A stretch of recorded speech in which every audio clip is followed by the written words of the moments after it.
likes Yeah. vodka.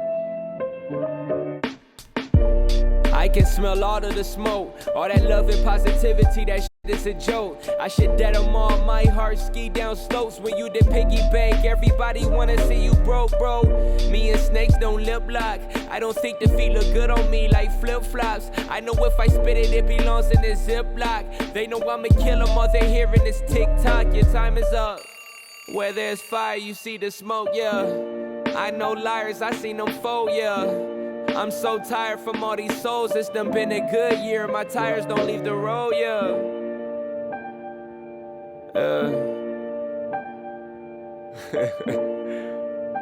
Are they serious? I seen liars that testified under oath, I hear.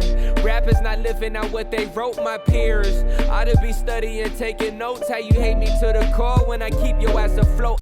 I just wanted to talk to you real quick about my friend Patrick Spicer over at Hybrid Human Performances. Hybrid Human Performances is a state-of-the-art training facility located in Lincoln, Nebraska, with reputable coaches that can take you to the next level. Each training session is designed to and for the athlete to be successful in their sport. Notable Hybrid Human Performance alumni include cornerback for the Chicago Bears, Lamar Jackson, Seahawks safety, Deontay Williams, Nebraska Cornhuskers quarterback, Casey Thompson, and Lincoln native, Noah Walters, quarterback for the North Alabama Lions. If you want to take your game to the next level, contact Patrick with Hybrid Human Performance at 307-321-8365 or shoot him an email at Patrick, Patrick, at hybrid-hp.com. Enjoy the episode. Welcome, ladies and gentlemen. My name is Oscar Galindo. I'm back with another episode of The Official Visit. This week, I am joined by a set of brothers, some Battle Creek dogs. We got, Midland quarterback Dylan Amick, and we got sophomore offensive tackle / defensive end Dawson Amick from Battle Creek. What's up, boys? How you guys doing? How's it going? Good. How are you? Good, man. I'm good. Glad we got through those little technical difficulties, man. It should be hopefully a smooth sailings from here on out. Never fail, right? Yeah, it's always something, dude. Technology's good until it's not, man. Every time. And it's just, yeah. All right, so we got a couple pregame questions here for you guys. First one I have is, do you guys have any pregame routines or any little things you have to do? Maybe you got a bracelet or something you like to wear for good luck or something like that. Anything like that before you head out to the field? Not really, not for me. I think just once we get stretched as a team, we like to listen to music in the weight room, and then we have our team prayer after our meetings, and then it's time to hit the field. I like to pray on my own too. Before we go out, and that's about it. Yeah, for me, in the locker room before, I always listen to some type of music. I mean, most of the time it's just whatever they got on in the locker room. But other than that, I mean, I always wear the same undershirt. What else? I always wear the same socks for most of the games. I think a few games last year I had to switch it up. But other than that, yeah, I say a prayer before the game. And yeah, that's about it for me. So then, I know people are like, you mentioned your shirt and your socks. I know people are superstitious, but you're not superstitious to the point where you're not washing them, right? Like No. You're getting that good. Yeah. All right. Just making sure, people got their I'm not jerseys, lucky jerseys or lucky hats that they like to wear and never wash or whatever it may be. So just making sure, man. Yeah, that's great. So then, you guys mentioned you guys like listening to some music. Is there any song in particular you guys kind of gets you guys going before a game or gets the team riled up before you guys head out? It's not much for us. It's just whatever's on. Usually some of the seniors got aux, and that's just pretty much what's playing. I know a lot last year we had the seniors, they like listening to Great Balls of Fire, so that was on every game. Yeah, I'm kind of in the same boat. I mean, when I'm listening to myself, like by myself, I would say just some upbeat to get you going, some rap, maybe some rock in there, just stuff like that. I'm pretty open to anything. I like all types of music, so yeah. Definitely. Just kind of whatever just go with the flow, whatever's on shuffle. Yeah. Yeah, Yeah, I think definitely. you got to make your own hype. You got to hype yourself up. Yeah, definitely.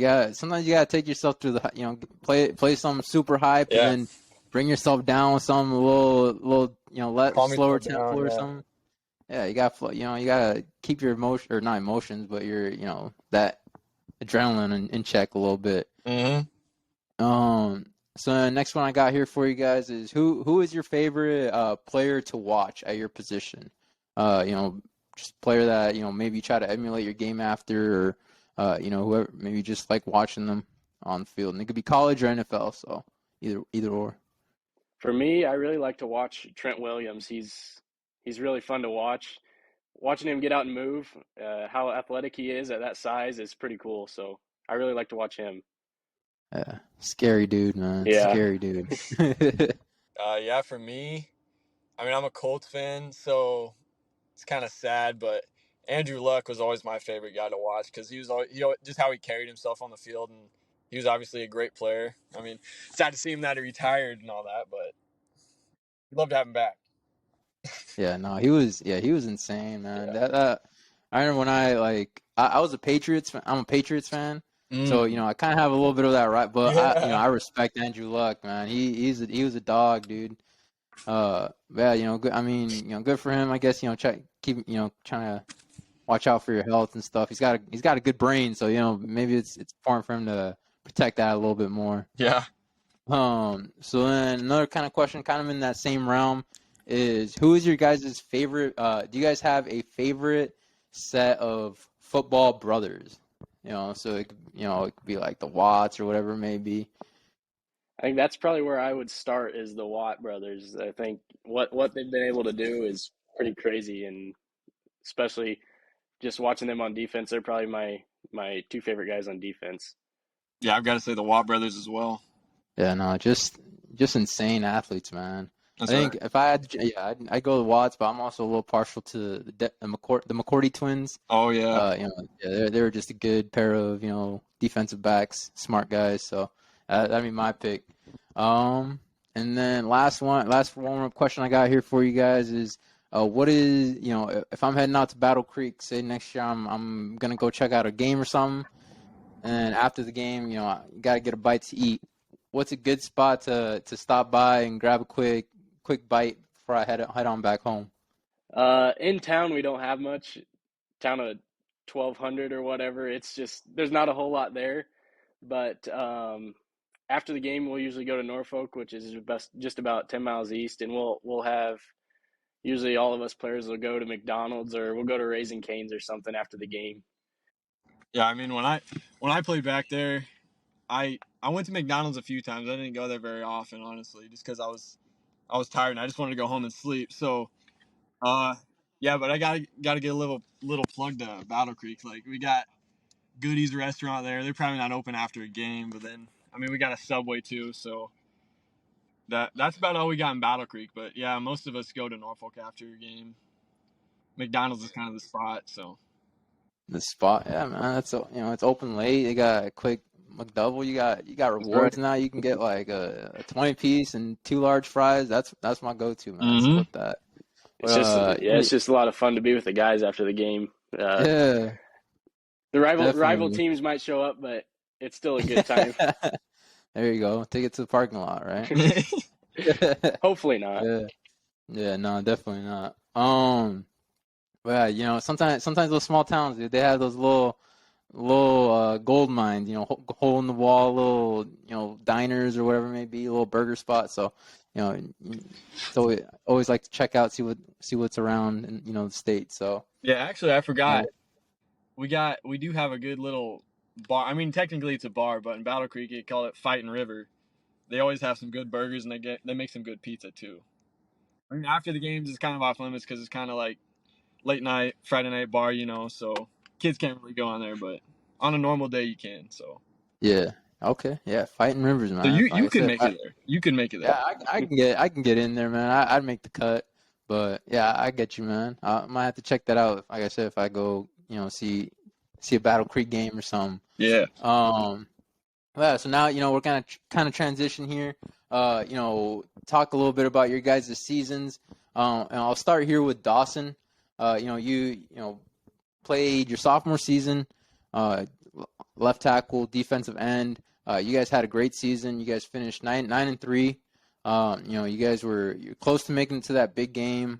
Dropped that last one. But do you want to give a quick recap of your season, kind of what you guys went through?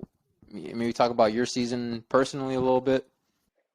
Starting off, we had the state champs, reigning state champs, and that was a big game. I think that was really the game that set the tone for what our season was going to be, and we knew that.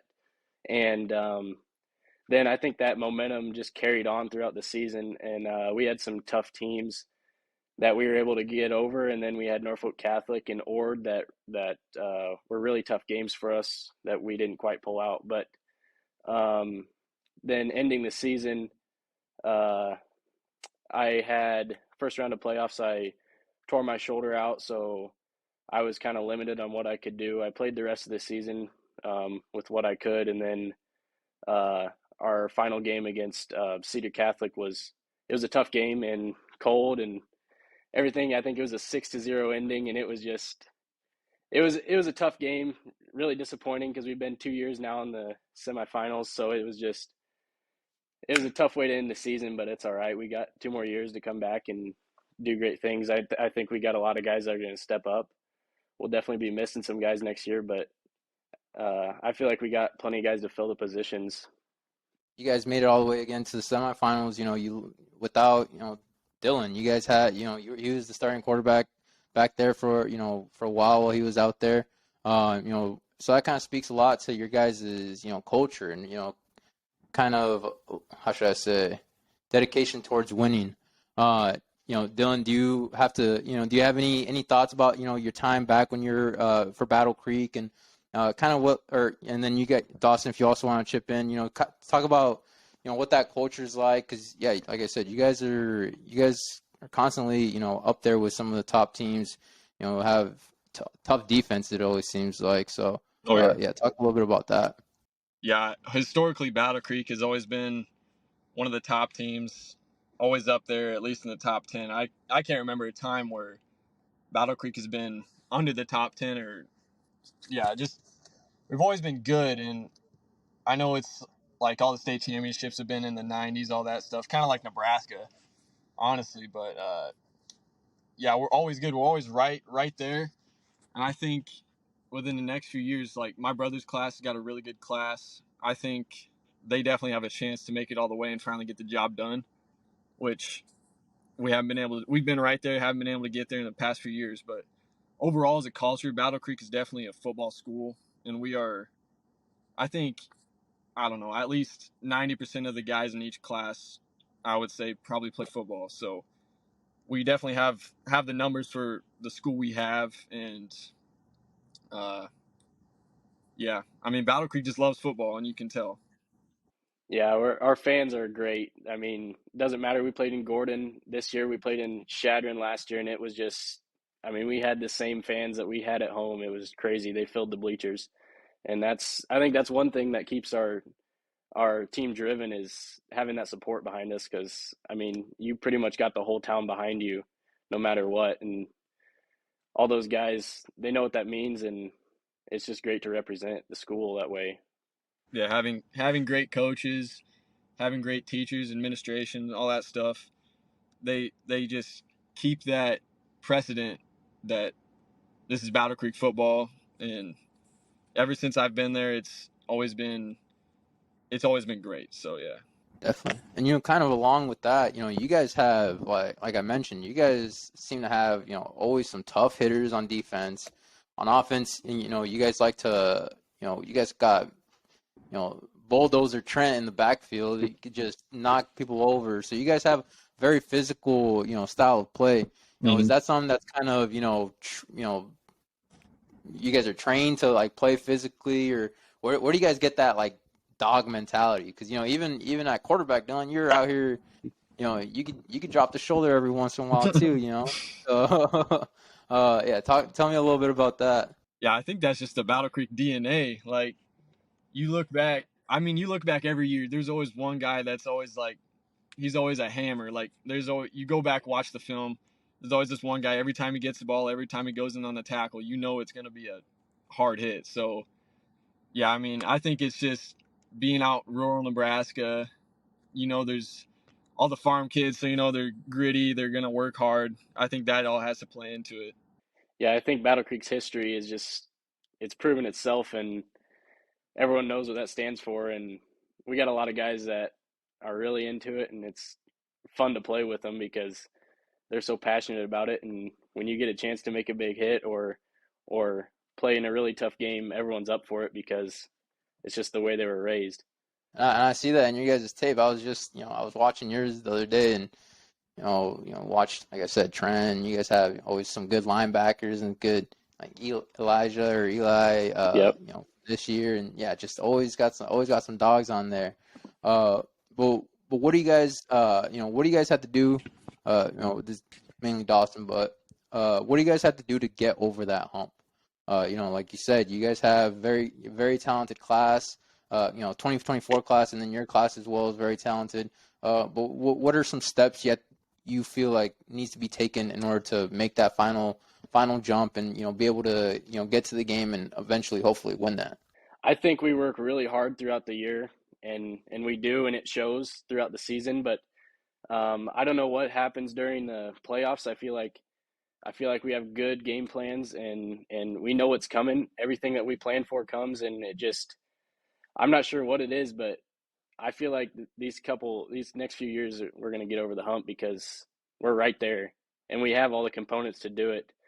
I feel like these coming years we just got to get the guys into it more, or just make them realize how close they are to it and what that'd be like. And I feel like we'll do it because we got the guys to do it and the coaches and everything. We know where we're at, and I feel like we can get it done. And so, like, where do you see yourself kind of, from a leadership standpoint, where do you kind of see yourself kind of, taking those reins? Like I said, like you're one of the main guys, on both the offense and defensive line. So I'm sure, there's people that, look up to you as, one of the maulers, one of the leaders on the team. So, how do you, what steps do you take, or what do you do to make sure everybody's bought in and make sure everybody's ready to go once that first kickoff starts? Yep, I think just making sure everyone's accountable. We had a couple guys last year that were great at that. We had a couple seniors on the line, and our line is like a family. So we're really invested in it there. And Eli and Jacob Otis, they were both great leaders for our line group, and they're both graduating this year. And there's a couple of us sophomores that are going to have to step up and lead this group, and I think we got the guys to do it. And it's just gonna come down to who wants it more. And I feel like the next couple of years it's going to be us. Just gotta get everybody on Trent's workout regimen, man. I've seen some videos of that. That looks scary. He's a dog. Really gang, baby. All right. So then, kind of, looking over at you, Dylan. You just had your first season at Midland, playing for them. In your first season or first, semester of college. Kind of talk to me a little bit about, what that first season was like. Kind of, I guess both on and off the field. What that experience was like for you. Have you had that welcome to college moment yet, where maybe you wake up at 9:15 for 8 o'clock class or something like that? Heck no, I would we get some punishments for that, so I'm not doing it. Oh yeah. But, yeah, so I mean, coming in fall camp, I think the first welcome to college moment I had was probably the first pass I threw.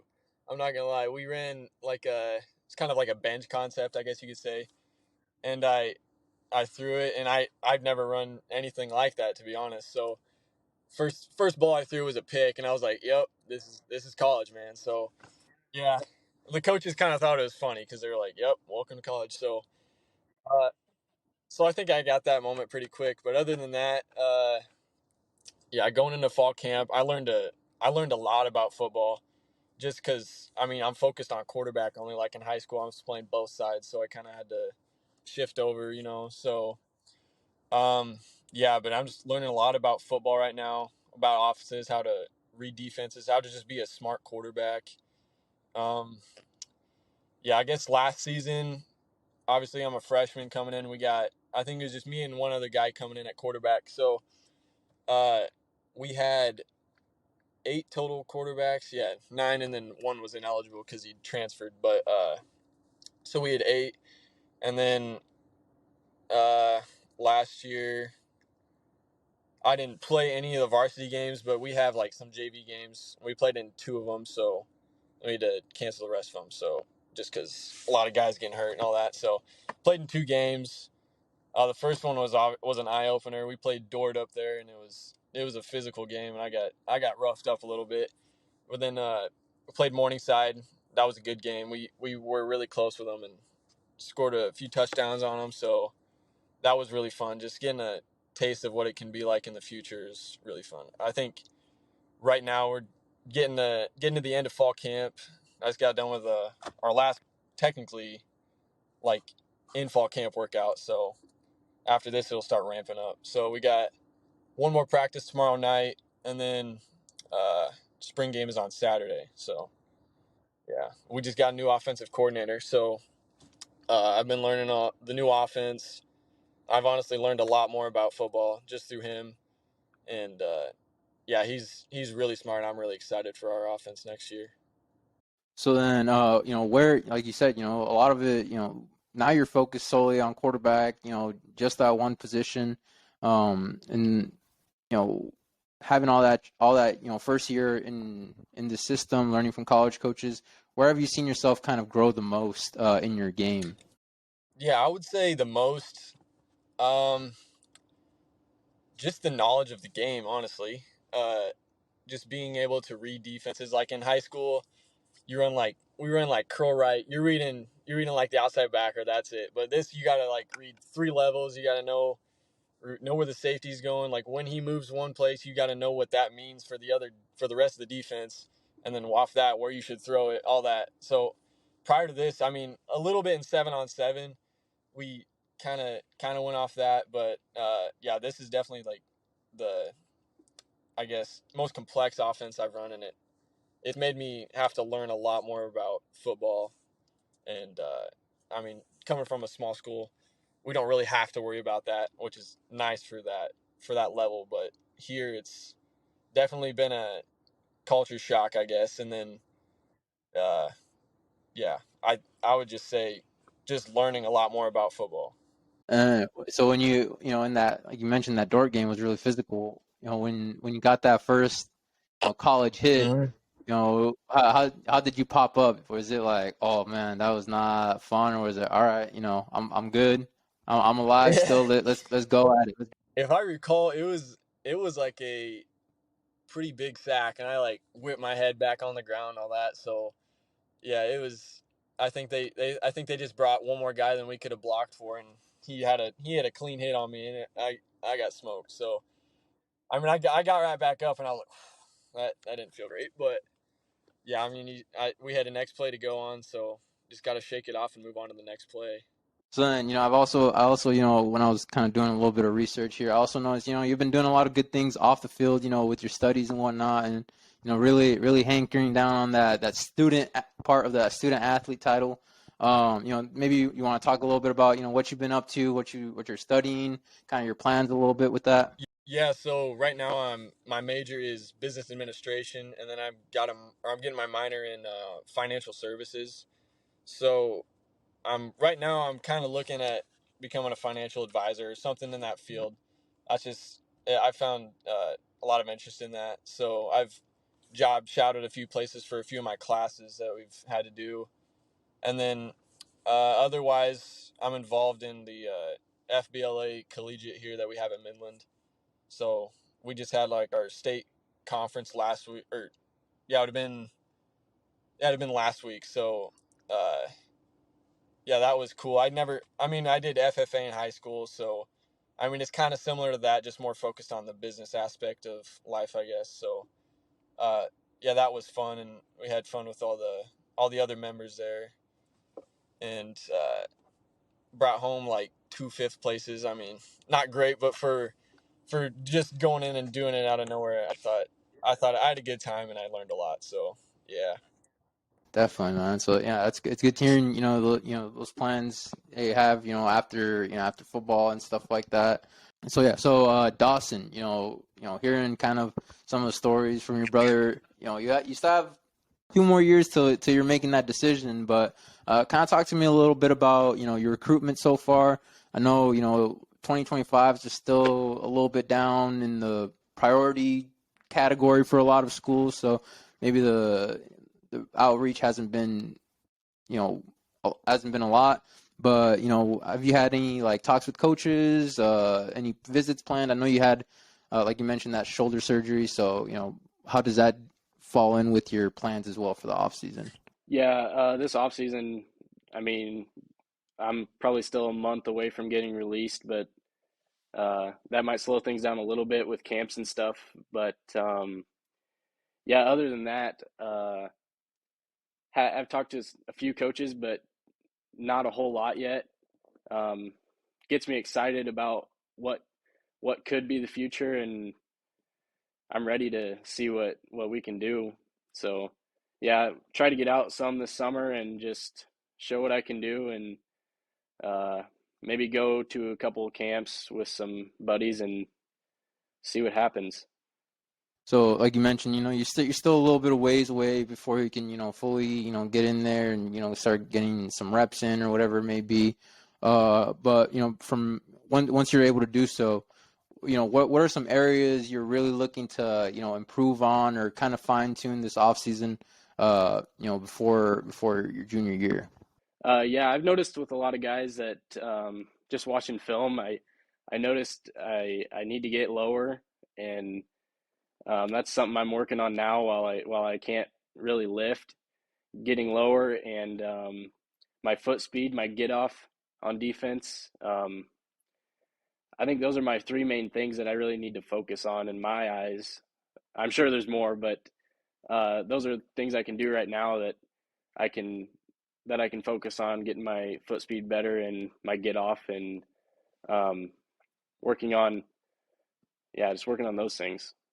Like I said, you still have a little bit of time, 2025, so you got time to, get your name out there and all that kind of stuff.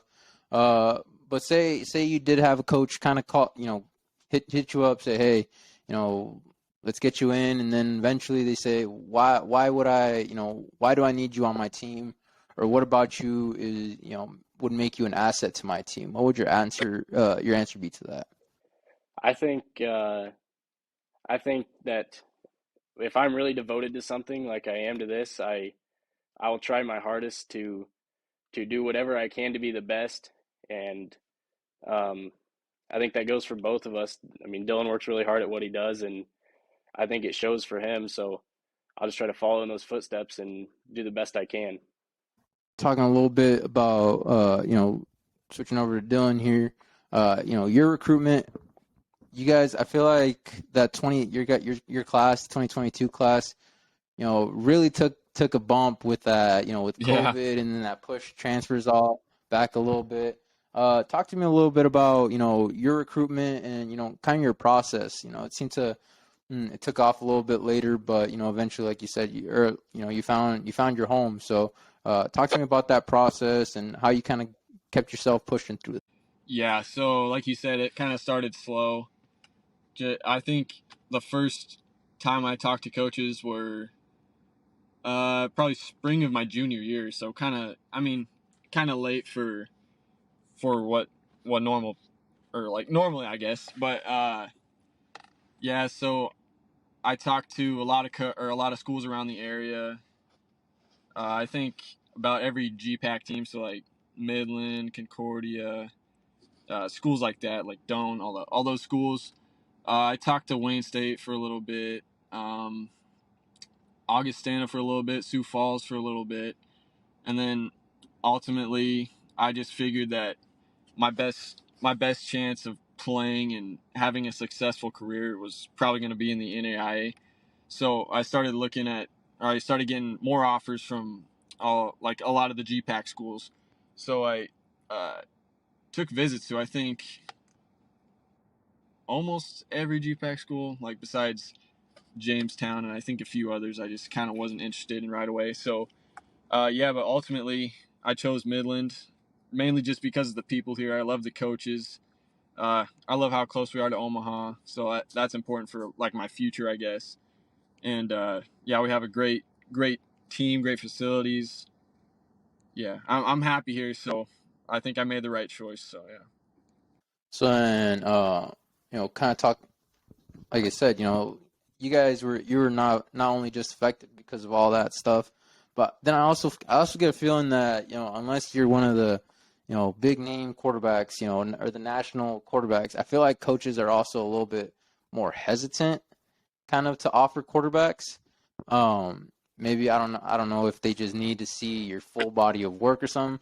But do you kind of feel that way, that maybe quarterbacks kind of seem to get offered later? Because you guys had a lot of really good quarterbacks that didn't really get offered till once the season was nearly over. Yeah, I think a lot of that has to do with, I mean, there's only one quarterback on the field at a time. Like you got 2 tackles, you got 2 guards, you got 3 or 4 receivers at a time. So I think that there's only one quarterback that's on the field, and you don't want to rotate him out all the time. So you want to find the guy. So I think that's the biggest part, or the biggest reason why quarterbacks get offered so late, and why there's not as many, like you don't see as many quarterbacks, I guess is what you're saying. So yeah, and then I think in my case, just exposure, like coming from a smaller school, unless you're like some like 5-star stud, you're not gonna get all the offers right out the gate, like you're saying. So I know what you're talking about. Like me and a few other guys from smaller schools didn't get a ton of attention until the end, and I think that has a lot to do with it as well. But yeah, I think like what you guys do, and like this day and age, you can get your name out there a lot easier than you were able to in the past. So like thanks to you guys, thanks to you for all the stuff that you do to get our name out there, because it really helps. Yeah, there's just so much talent out here, man. It's insane, how much of it goes, kind of slips under the rug. So yeah, man, we're just out here trying to help out. So then let me see here. So that was your recruitment process, but you're here now. So kind of looking forward.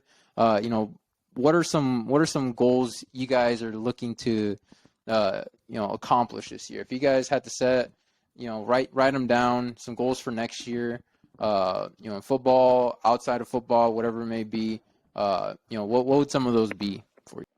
I think for me, I think even though we had a really great season last year, there's a lot we can improve on, and I just want to see everyone step up and work towards a common goal, and I think that common goal is going to be in Lincoln this year.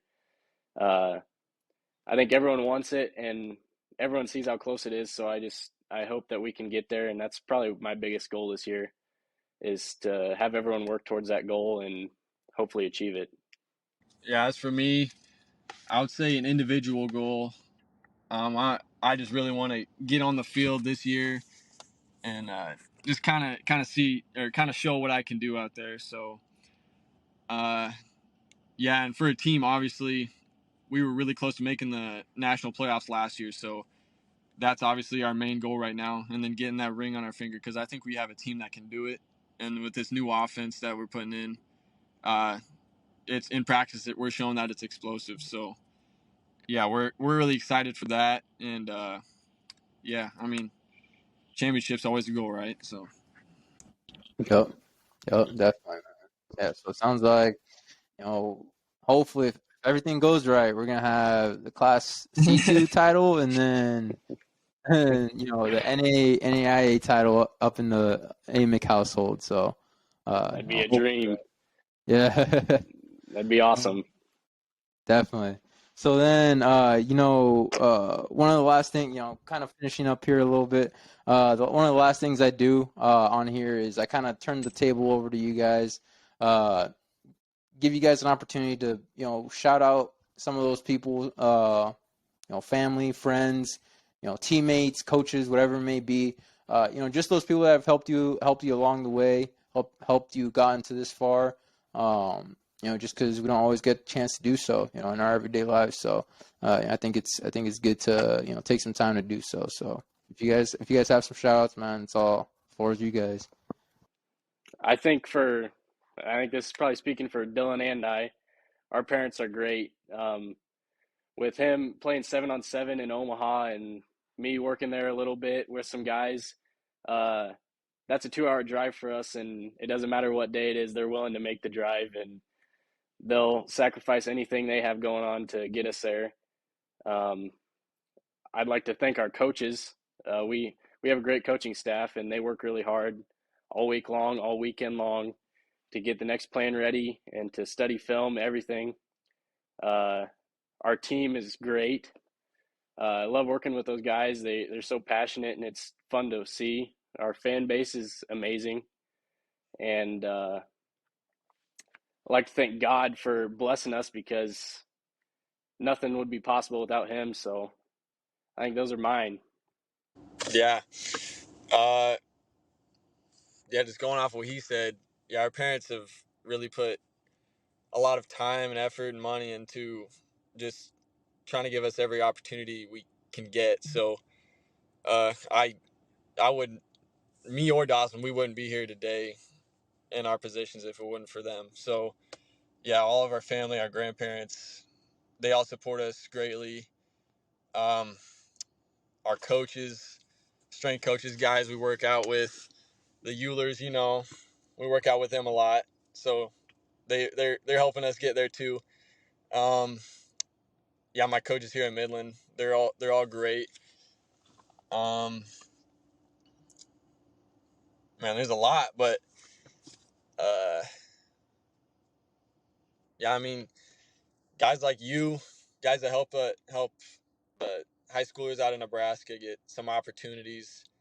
We really appreciate that as well. So, yeah, I mean, there's a ton. I could go on and on, but yeah, those are definitely our main ones. Yeah, it's hard to point out a few. Uh, there's so many people that go into it. It's crazy. I guess you don't even realize it. Definitely, man. That's a good problem to have, man. It never hurts to have, a bunch of really good people, in your corner, backing you up.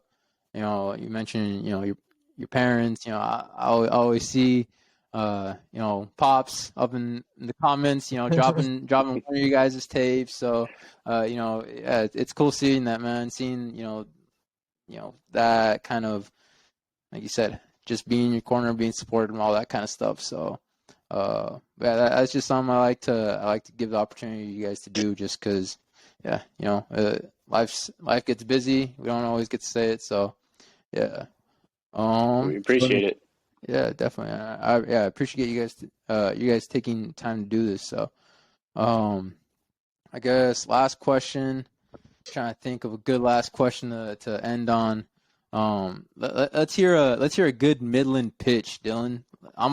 We're recruits. We're bright-eyed, bushy-tailed recruits, and we want to get sold on Midland. All Man. right.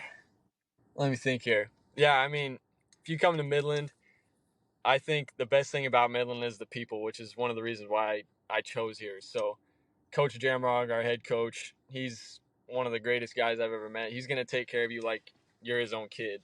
Like today in team meetings, he was talking about how he spends more time with us than he spent with his kids personally. So he treats us like his kids, and it doesn't matter what position you are, any position coach you get. I think the staff that we have this year is honestly amazing. And I mean, we have guys that have played college ball. We have guys that have coached D1, guys that have been in the NFL. So I mean, we got all levels of expertise here. And I mean, the resources here at Midland, you're gonna get everything you need, and they're gonna help you out in any way they can, academically and athletically. Honestly, like we've started new workouts with one of our new strength coaches, and it's definitely, you can tell that guys are enjoying that a lot more. This summer is going to be a good summer. We're going to get big and going to get fast and stronger. So, I mean, we're close to Omaha, so anything you need is like 15 minutes away. So that's obviously a plus too. Let me think. I mean, honestly, if you are looking to come to Midland, I would say just hit up one of the coaches, because more likely than not, they're going to give you an opportunity to at least come check it out or check out your tape, anything like that. So, yeah, I mean, just come check it out, and I think you'll love it here. I mean, I love it here, so, yeah. All right, man. That was, you said financial advisor, dude. That's some salesman pitch, dude. That was good, man. That was a good All pitch, the recruiting business I went on right there. dude. That's what it is. Hey, man. Next time, you might kind of tick off coach a little bit. You might need to play that for him. Be like, look, coach, I'm out here putting in the good work, putting out the good word for it. Yeah, for the team. Yeah. All right, and then last question here for you, Dawson. I got, we've talked about it already. You guys have some dogs on defense, man. Especially up in the trenches. Who's been one of the tougher guys you've had to meet up with in practice? Whether it be board drill or just on a one-on-one. Who's that guy that's like, man, this guy's a dog? I think last year we had a few guys it was tough. I mean, first year in high school, and it was going against seniors that were a lot faster, a lot stronger, a lot smarter. It was crazy. So a couple guys in Dylan's class, Case Thompson, and Caden Warnicki, they were both dogs. And last year we had a few guys that were, I mean, going up against Trent anytime is not fun. Jacob Otis, scary dude, super strong, super fast. Eli Hintz, he's going to Wayne, or they're both going to Wayne, actually. Eli's long and tall and strong, and he's tough. He's tough to block. He's tough to rush on defense. There's just not much you can do with him. So those two made it real interesting last year. Made it a lot of fun in practice to compete every day against them. So those are probably my guys in the line. Yeah. You're gonna have to invite those guys from last year back in your senior year, man. Like, line it back up, dude. You're gonna have to run it back. We might have to. You need your get back, bro. You need to get that back. Yeah, man. All right, that's all I got for you guys, man. I appreciate your time, dude. I think we're at like 40 minutes, so yeah, I appreciate taking the time to do that. I'm sure you guys are busy with school and all that kind of stuff. So, I'm trying to think when this would be out. I want to say probably next Tuesday. So kind of keep an eye out for that. Okay. But yeah, man. Like I said, I appreciate you guys. Appreciate your time. I'm rooting for you guys. I'm be keeping tabs on you guys. Dylan, I'm be keeping tabs on you at Midland and Dawson. I'm gonna be watching for sure. So, I appreciate it. Go Warriors, go Braves, all that. So, we appreciate it. Yeah, man. Appreciate you guys, man. I put pressure on their pencils. They look at my life and draw the stencil. One move I can rearrange your mental. I am so unstable. Look what I got into. They can't write my fable. I'm not who you used to. I done cut the cables and strings. I'm on Bluetooth. When you out the state.